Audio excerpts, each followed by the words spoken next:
നമുക്കൊന്ന് മൂകാംബിക വരെ പോയാലോ? ഞങ്ങള് ഇവിടുന്ന് കൊച്ചിന്ന് രാവിലെ 3:30ക്ക് പുറപ്പെട്ട് വൈകിട്ട് ഒരു 4:30 കൂടി നമ്മൾ മൂകാംബിക എത്തി.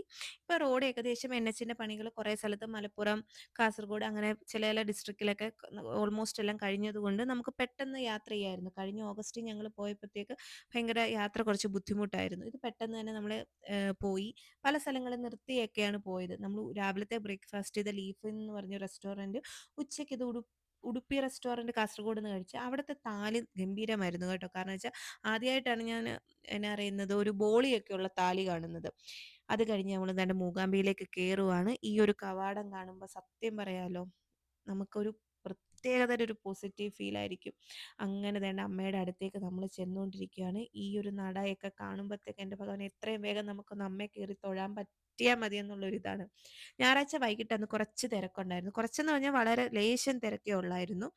അത് എപ്പോഴും ഇങ്ങനെ സഹസ്രനാമ ജപവും രഥത്തിലുള്ള അമ്മയുടെ എഴുന്നള്ളത്തും എഴുന്നള്ളത്തെന്നല്ലേ പറയുന്നത്, ശീവേലിക്ക് ഇങ്ങനെ വരുന്നത്, എനിക്കത് കറക്റ്റ് അറിയത്തില്ല എങ്ങനെ പറയണ്ടേന്ന് കേട്ടോ. അതെല്ലാം കാണുമ്പോൾ തന്നെ നമ്മൾക്ക് തന്നെ അറിയാതെ നമ്മൾ തന്നെ ആ ഒരു ഒരു പോസിറ്റീവ് ആയിട്ടുള്ള ഒരു മൈൻഡ് സെറ്റിലേക്ക് നമ്മൾ തന്നെ പോവും. അത് കഴിഞ്ഞ് പിറ്റേ ദിവസം രാവിലെ നമ്മൾ പതുക്കെ എഴുന്നേറ്റാ വന്നത്. കാരണം വെച്ചാൽ തലേദിവസം നമ്മൾ തൊഴുതല്ലോ. അപ്പോഴും വേണ്ട ഇങ്ങനെ രഥത്തിൽ ഇങ്ങനെ അമ്മ വന്നുകൊണ്ടിരിക്കുക. ഓരോ ഇത്ര മണിക്കൂർ ഇടവിട്ട് ഇടവിട്ട് സത്യം പറഞ്ഞാൽ ഇങ്ങനെ നമുക്ക് അവിടെ നിന്ന് സത്യം പറഞ്ഞാൽ പോരാൻ പറ്റത്തില്ല. എപ്പോഴും ഇങ്ങനെ എന്താ പറയുന്ന ഒരു പോസിറ്റീവ് ആയിട്ടുള്ള ഒരു അന്തരീക്ഷമാണല്ലോ. ആ ഒരു സൈഡിൽ ചെല്ലുമ്പോഴത്തേക്ക് നിറച്ചും ഇങ്ങനെ ഹോമത്തിന്റെ ഒരു ഫീലൊക്കെ. ഒട്ടും ആളില്ലായിരുന്നു. നമ്മൾ തലേദിവസം 2 തവണ കയറി തൊഴുതു. പിറ്റേ ദിവസം രാവിലെ നമ്മൾ 3, 4 വട്ടം കയറി തൊഴുതു. ഒട്ടും തിരക്കില്ല. നമ്മൾ നാട്ടിലേക്ക് അമ്പലത്തിൽ പെട്ടെന്ന് കയറി ചെല്ലുന്ന ഒരു രീതിയായിരുന്നു.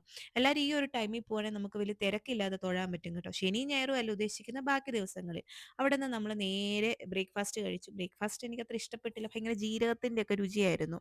പക്ഷെ അവിടുത്തെ അന്നദാനം അമ്പലത്തിൽ ബ്രേക്ക്ഫാസ്റ്റ് ഇല്ല. ഞാൻ പുറത്തെ ഹോട്ടലിന്റെ കാര്യമാണ് പറഞ്ഞത്. പക്ഷേ മൂകാംബിക അമ്പലത്തിലെ അന്നദാനം വൈകിട്ടത്തേക്ക് സൂപ്പറാ കേട്ടോ. ഈ ചെറിയ വെള്ളയരിയൊക്കെ ഇഷ്ടപ്പെടുന്നവർക്കും ആ ഒരു അന്നദാനം ഭയങ്കരമായിട്ട് ഇഷ്ടപ്പെടുന്നവർക്കൊക്കെ ഒത്തിരി ഇഷ്ടപ്പെടും. അവിടെ നമ്മൾ നേരെ മുരുടേശ്വരി പോയി അവിടെ തൊഴുതു. പിറ്റേ ദിവസം രാവിലെ നമ്മൾ ഒരു 5 മണിയൊക്കെ ആയപ്പോൾ ഇറങ്ങി. ഒരു 10 മണിയൊക്കെ ആയപ്പോഴത്തേക്ക് നമ്മൾ കണ്ണൂർ എത്തിയപ്പോൾ നമ്മൾ പെട്ടെന്ന് പ്ലാനിൽ ഒരു ചെറിയ ചേഞ്ച് ആയി. മുത്തപ്പൻ്റെ അടുത്ത് നിന്നു. അത് നമ്മൾക്ക് പ്രതീക്ഷിക്കാതെ കിട്ടുന്ന ഒരു ബ്ലെസ്സിങ് ആയിപ്പോയി അത്.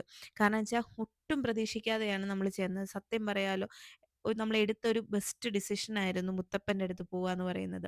അങ്ങനെ മുത്തപ്പൻ്റെ അടുത്ത് പോയി മുത്തപ്പൻ്റെ പ്രസാദമൊക്കെ കഴിച്ചു. അവിടുന്ന് തിരിച്ചു വരുന്ന വഴി ഞാൻ ഒത്തിരി കുപ്പിവളകൾ മേടിച്ചു. മൂകാംബികയിലെ കടകളിലെ കുപ്പിവളകളെക്കാളും കുറച്ചും കൂടെ വിലക്കുറവാണ് മുത്തപ്പൻ്റെ അടുത്തുള്ള കടകളിലെ. ഒരേ വള തന്നെ എനിക്ക് മൂകാംബിക 100 രൂപയ്ക്ക് മേടിച്ചത് മുത്തപ്പൻ്റെ അവിടെ നിന്ന് ആ വള തന്നെ 60 രൂപയ്ക്ക് കിട്ടി കേട്ടോ. അതെന്താ കാര്യംന്ന് എനിക്കറിയത്തില്ല. പിന്നെ ഈ കാണുന്ന വീഡിയോ എന്ന് പറയുന്നത് ഞങ്ങള് കഴിഞ്ഞ വർഷം കുഞ്ഞിനെ എഴുത്തിനിരുത്താൻ പോയപ്പോൾ ഉള്ള വീഡിയോ ആണ്. നമ്മുടെ നാട്ടിലും മൂത്താളെ ഞാൻ ഇരുത്തിയത് പനച്ചിക്കാടാണ്. നമ്മുടെ അടുത്ത് തന്നെയുള്ള സരസ്വതി ദേവി ക്ഷേത്രമാണല്ലോ പനച്ചിക്കാട്. അപ്പൊ ആദ്യത്തെ മോളെ എനിക്ക് അവിടെ ഇരുത്തണം എന്നുള്ള നേർച്ചയുണ്ടായിരുന്നു. രണ്ടാമത്തെ ആളെ മൂകാംബിക ഇരുത്താന്നും ഇങ്ങനെ ഞാൻ ആലോചിച്ചു. അങ്ങനെ അതിനുള്ളൊരു ഭാഗ്യം എനിക്കുണ്ടായി. പക്ഷെ അവിടെ ചെന്നപ്പോൾ മൂത്താളെയും രണ്ടാമത്തെ ആളെയും എഴുത്തിനിരുത്താൻ പറ്റി. ഇവിടെ നമ്മളെ പേരൻസ് തന്നെയായിരിക്കും എഴുത്തിനിരുത്തുന്നത്. നാട്ടിൽ മറിച്ചായിരിക്കും ഇരുത്തുന്നത്.